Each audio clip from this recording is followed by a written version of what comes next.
This is Smooth Live camera 98.1. Love action. music, love life. It's a beautiful hump of the week, Wednesday morning, and you're listening to the Smooth Breakfast, your smoothest starts to your day. It's that time to get into the world of the papers. Take a look at the headlines making the rounds across the dailies in Nigeria. This is Freshly Pressed. Welcome along to the ride with us. My name is Ayokunmi, and my analysts are in with me for the morning to break it all down, make sense of it all. Devoe and, of course, Lakunle. Very good morning to you, gentlemen.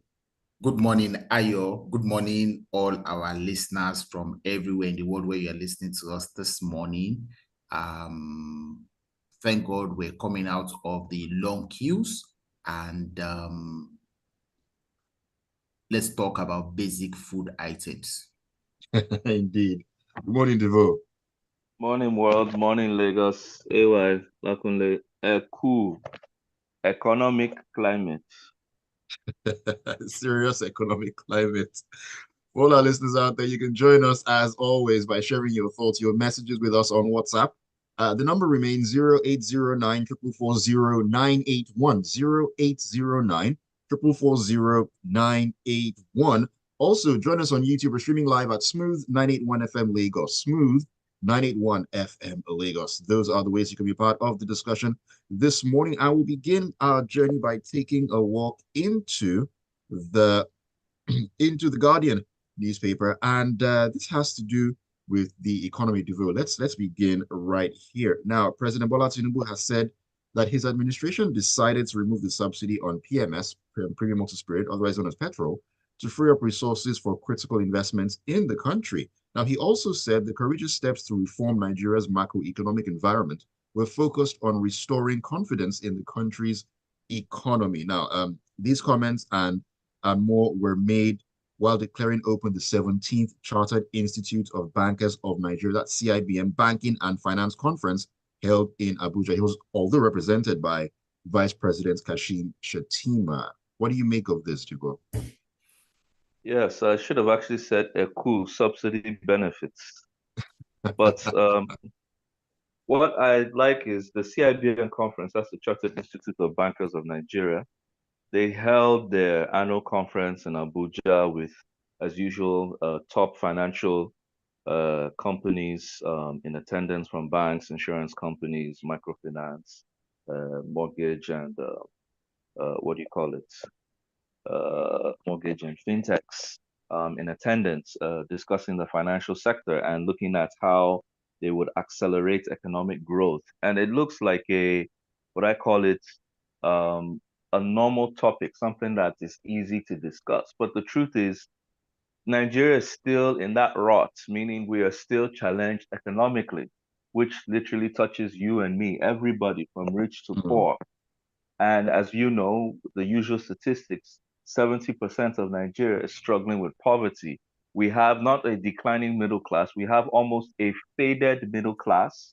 As they'll tell you, only 5% of Nigerians have more than 500,000 in their bank accounts. That's even financially. Talk less of those who are educated, talk less of those who have some form of employment, because most people are unemployed and most right. people are also underemployed, meaning they're working, but they're earning less than below what they need to survive. So there were comments by Tone Lumelu on, looking at how they could actually tackle some of these perennial issues.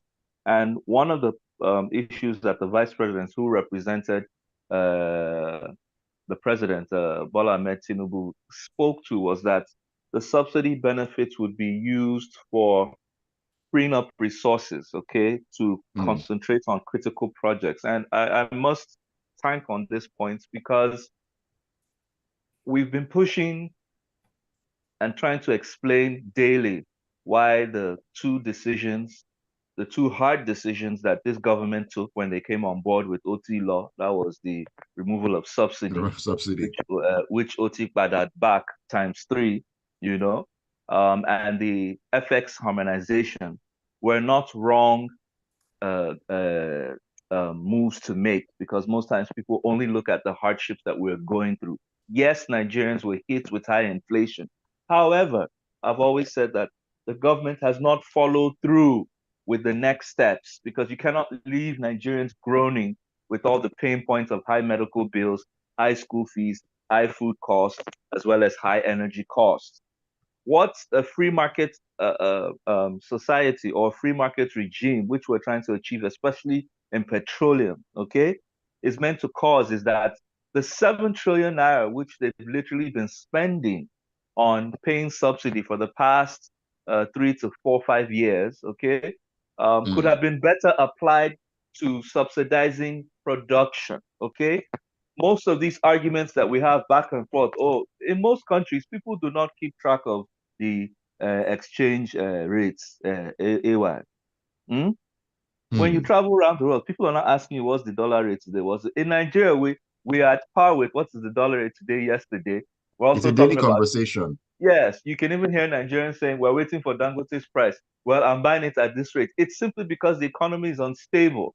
Secondly, we're going back and forth because the economy has not grown. Okay. Now, if the economy becomes productive, you heard the MBS last time when they came out with the figures of 3% growth rate. For a population of 200 million people, the best we've even attained is 7%, which is like an average mark, meaning if you're not at 7%, you should not even begin to speak. So we are way below performance. So what that means is that if we're taking away the subsidy of petroleum, we're taking away the FX subsidy, we're taking away the fertilizer subsidy, we're taking away the subsidy on electricity. What are you going to do with those states? Like they said, they spend about 3 trillion on electricity subsidy. Add the 3 to the 7, you have about 10 trillion. What can the government do? Now, we've always called it the 7 trillion naira challenge or the 10 trillion naira challenge. 10 trillion naira could have gotten you X amount of schools for primary, for tertiary, for secondary. Meaning, instead of adding new universities, improve on the ones that you have, provide seats, employ teachers for the schools that don't have. 7 trillion naira inclusive could have also built better hospitals, paid better working conditions for both lab nurses and doctors and consultants. 7 trillion naira could have also built us better roads for connectivity between rural and urban areas, between farms and markets. 7 trillion naira will have gotten us better infrastructure in terms of our aviation, in terms of our shipping. 7 trillion naira could have dredged the ports in Warri, Port Harcourt, and Calabar, which would have improved our maritime economy. The point is this: we can't stop wasting money. And it's not just to talk about it. We need to see the government take actions. Remember, most times people tell you that they steal our money. That's the perception that they have. So the government needs to break that perception and prove to Nigerians, okay, that the money that we've saved up and put you in hardship, we're going to ease this tension by ensuring that, look, either you're going to have the CNG buses that they've promised, not just 100 or 200 are coming. The federal government and the state government are improving on it so that you have a cheap form or an affordable form of transportation. They've got to make good the balance side of these hard steps that they've taken. Nobody tightens their belts just to continue vomiting perpetually. So I really indeed call on both the APC and the PDP state-led governments, because remember the states have 50% of the equation, to begin to make good on their promises. This is how you know you have good governance. This is how you know that you have people in leadership, because there's no point leading Nigerians down a road that all it is continuous pain. We're losing people on a daily basis. And at the end of the day, we have nothing to show for the savings. So I'm saying this because let's not talk about holding them accountable, but I'm saying the government needs to show that, for example, and the last thing I'll say is this: since the Tinubu government announced OT law, that's removal of subsidy, there was an increase in state income by 40%. Which state has shown what they have done with that improved revenue? None.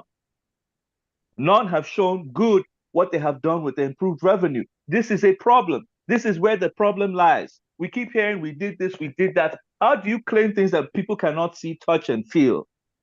Right. All right. All right. Thank you for sharing your thoughts on that one, Devoe. I mean, clearly a lot needs to come going forward from the government in terms of doing what is right. Like you said, follow up on policies that have been put in place.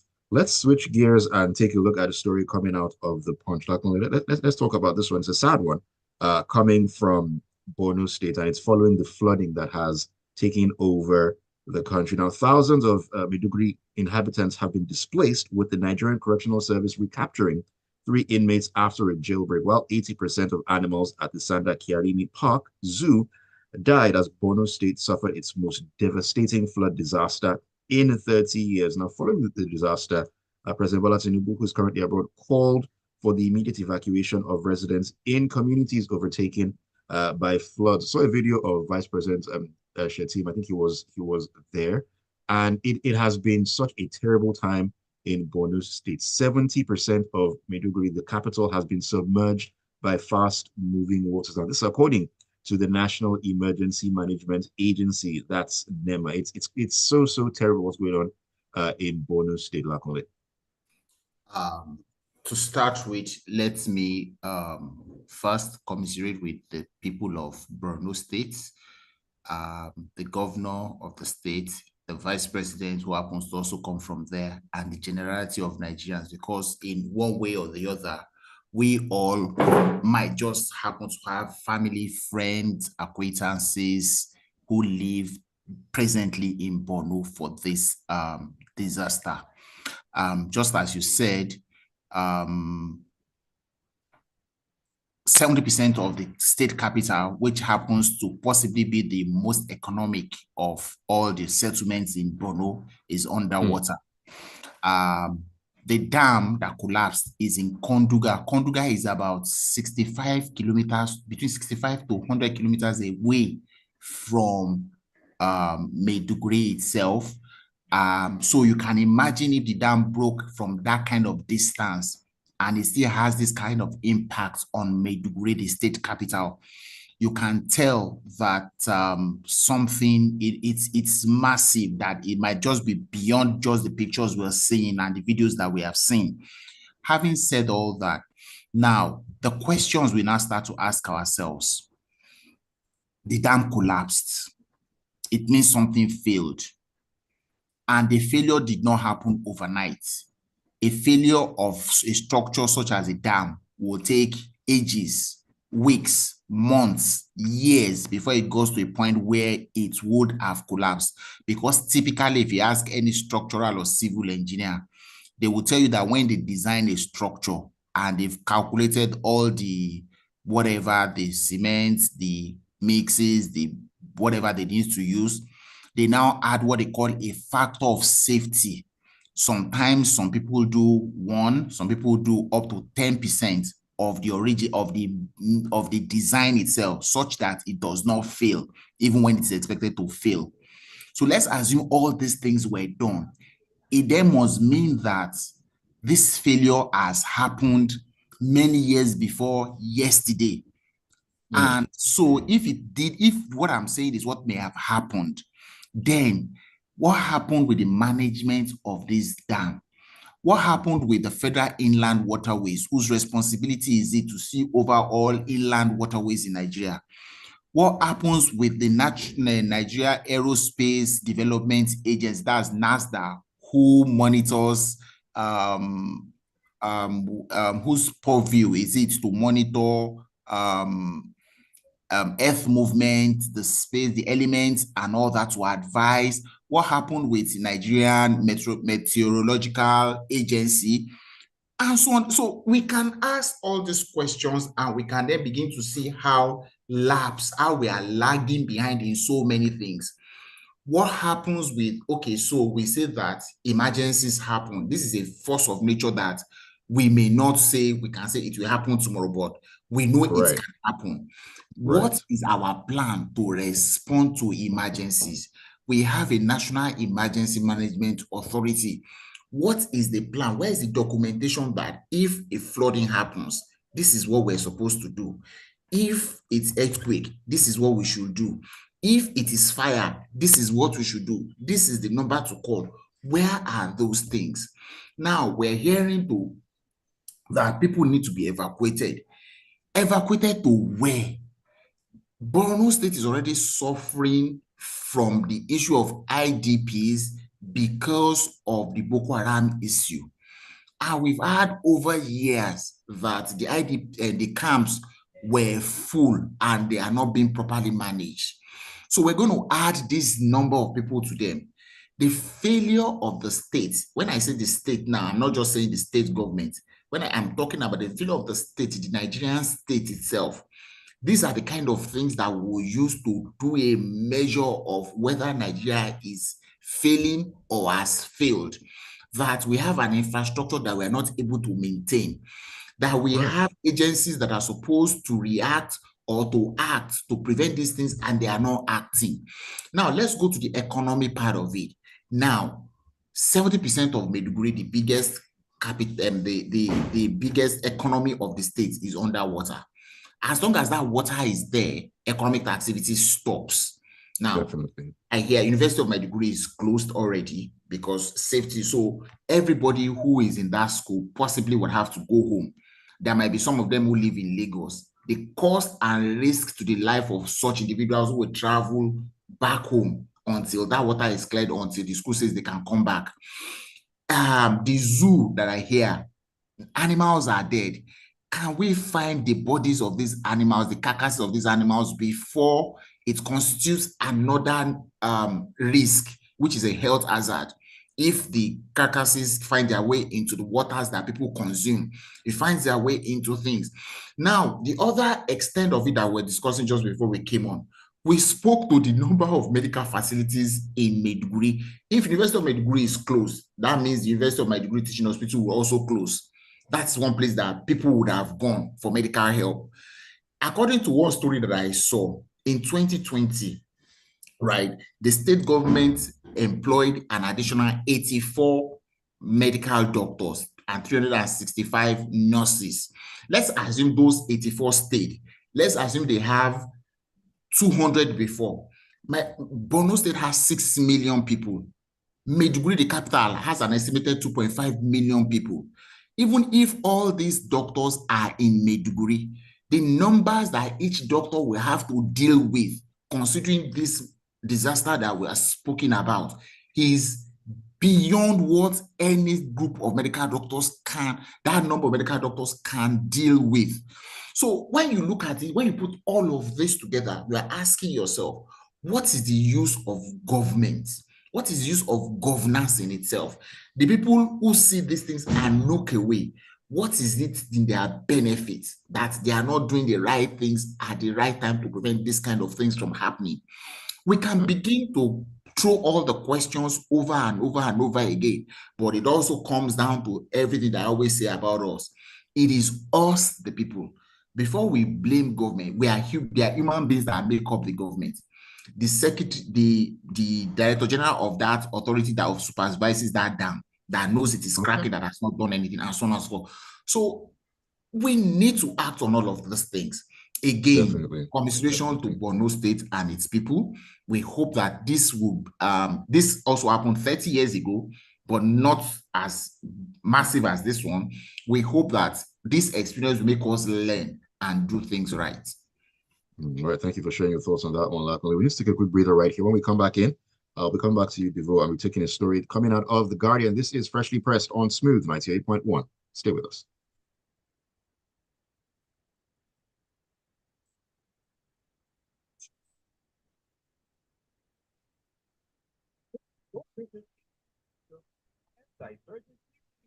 That's why you need a partner with the capacity to deliver next level solutions to you and your customers. With First Online, First Bank online financial platform, you enjoy much more than a seamless banking experience. You enjoy a continually evolving financial platform from which to reach your even bigger needs. Let's take that right into the future together. First Bank. 98.1 FM. Love music, love life.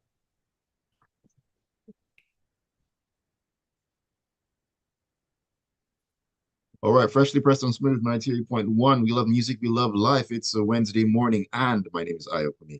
I'm glad to have you join us this morning. We're taking a look at what's going on in the papers. Come through and share your thoughts with us on 0809 440 981. Also on YouTube, you can find us at Smooth 981 FM Lagos. Devoe and Lakunle are still with me on this one. Let's take a look at some of the messages that have come through. Devoe, I think you need to mute. Thank you very much. Let's take some messages coming through. Let's see here. Um, JP says the accountability of the money saved, if indeed they have been saved, must be seen in the projects and development on the nation. No other way. Cheers. Thank you for that one, JP. Tunde says, I really find it strange that some people like your analyst and some other people actually believe that government will spend subsidy savings on projects or other meaningful things. These folks will simply continue looting the money. This has been proven time and times over. Hey, we can't stop talking about it. I mean, that's just the way it actually is. Adegboyega Adedeji says, speaking on the economy, I think both the president and his disciple that he brought from Lagos to manage sensitive economic positions and make economic policies have all goofed. In fact, they have shown that they are bereft of economic ideas. The removal of subsidy wasn't thought through and wasn't the right decision to make. Um, Tony from Marine Beach says, I do really hate to hear words like subsidy and landing costs, especially as it relates to fuel in this country. It's a fraudulent shame, I guess that's what you mean. If crude is given to modular and private refineries and our own refineries are working, we'll be out of this nightmare that's actually a bewitchment by the elites on the citizens of our dear country. Thank you for sharing your thoughts there. Oluwaseyi says, the money spent for subsidy were freed up for what exactly? Because I know it wasn't for the people. They freed up the funds to buy a new presidential jet, a new yacht, a new residence for the vice president, new SUVs for the legislators, the president and the first lady, the new necessary projects and so on and so forth. As for the state governors, they are in cahoots with their houses of assemblies. We need better laws to hold the state governors responsible because they are too powerful in their states. All right, Devoe, let's get back into the story coming from The Guardian. Now, the Attorney General of the Federation and Minister of Justice, Lateef Fagbemi, SEN, has said those found guilty of corruption should not enjoy state pardon. Now, the media aide to the minister, Kamaruddin Ogunlende, made this known in a statement yesterday. Right. Attorney General Fagbemi, I kind of like his trajectory in this administration. He literally has been applying the law in trying to bring about some level of reforms within governments. Just like he started amiably with the restructure of the first line charge for local governments, even though that's having some hiccups because that will commence in October. We know how badly local governments have suffered because state governors have always bullied their funds from them. Now, in this instance, he is looking at correcting where government gives pardons, state pardons to indicted politicians. And I'm sure this speaks to the lack of trust that, when we're talking about spending subsidy money, subsidy savings on projects, you can hear most of the audience is saying they don't believe it. And part of what leads to that is when people who have been charged and convicted for stealing government money in various levels, both at the local government, state, and the federal government, end up being pardoned by their political administration somewhere down the line. And he also, was spoke on some other aspects, even though here he was asking the law enforcement agencies and especially those who have cases to ensure that they do not bring about wishy-washy cases. Most times, most people don't know that the EFCC and the ICPC and even the DSS, and the police especially, have problems prosecuting those who they charge. That is even if they get them up to a charge. And he advised them to eschew nepotism. You know how most times when it's time to hold someone accountable, you start hearing, he's my brother, she's my sister. We've not gotten out of the Ministry of Disaster and Social Management and the billions of naira that were lost in several, from Sadia Farouk to the NSITF to even the current Bella Etu, right? He spoke about, yes, Better Edu, the security agencies being careful on political witch hunting. Just like we hear now that the NLC president is being indicted for terrorism. Well, even though they haven't come out clearly as to what happened, it's looking like witch hunts. It's looking like the usual voices who speak against the government oppression are being witch hunted. You saw what happened during the end bad governance. So sometimes you wonder if they're so quick to catch one criminal, based on political difference. Why aren't they so quick to catch the bandits?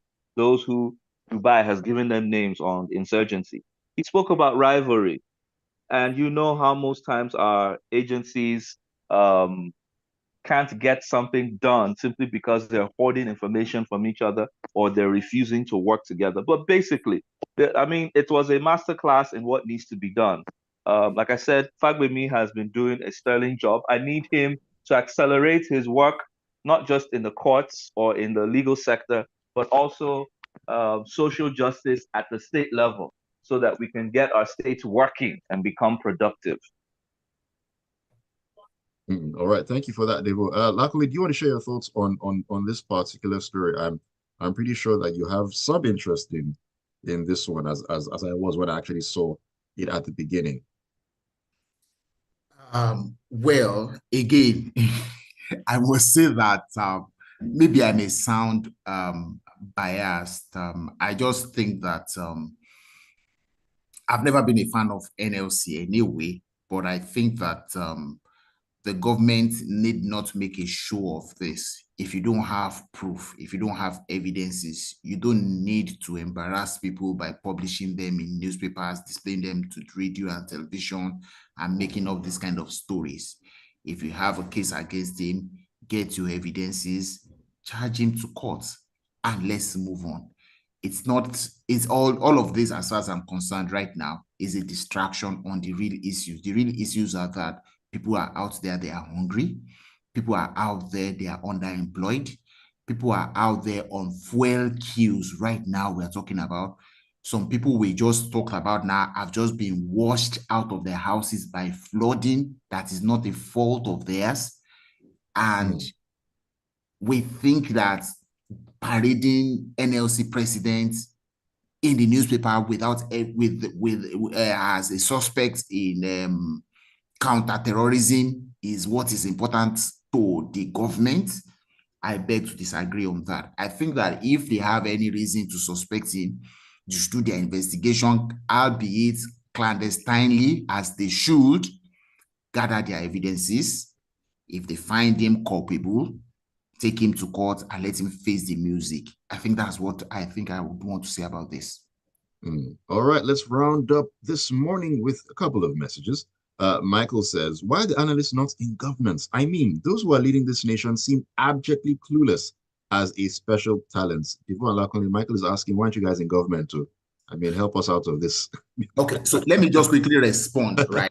See, yes, we all agree that the person that drives a car with his mouth can never have an accident with a car, right?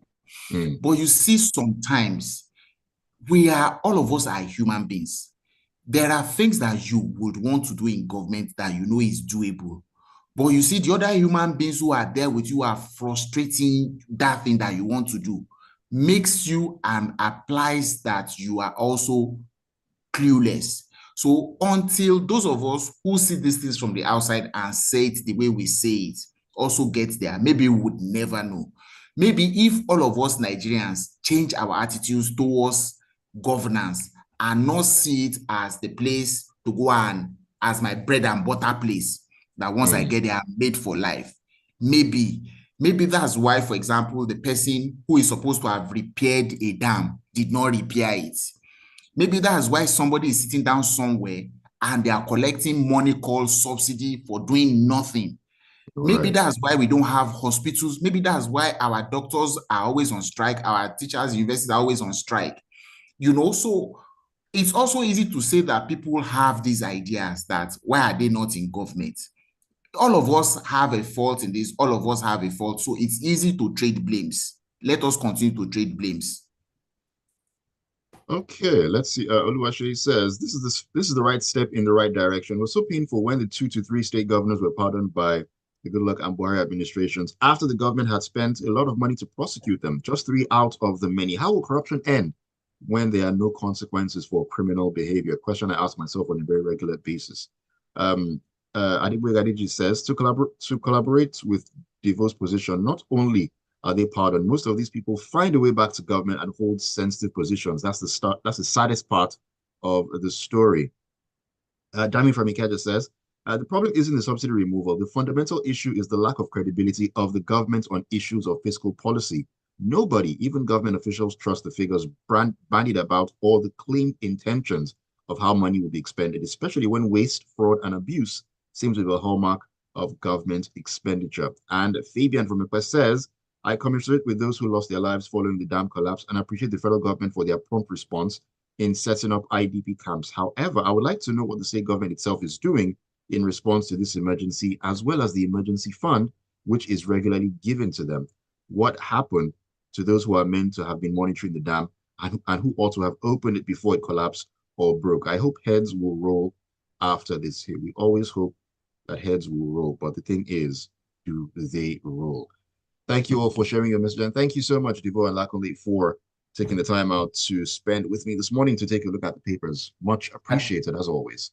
Ayo, thank you for having me. Thank you for having me once again. Let us continue. Let's go out there and try not to trade blames. Let's follow the money. Let's ask our people in government questions that will make them do the right things. All right, Devoe.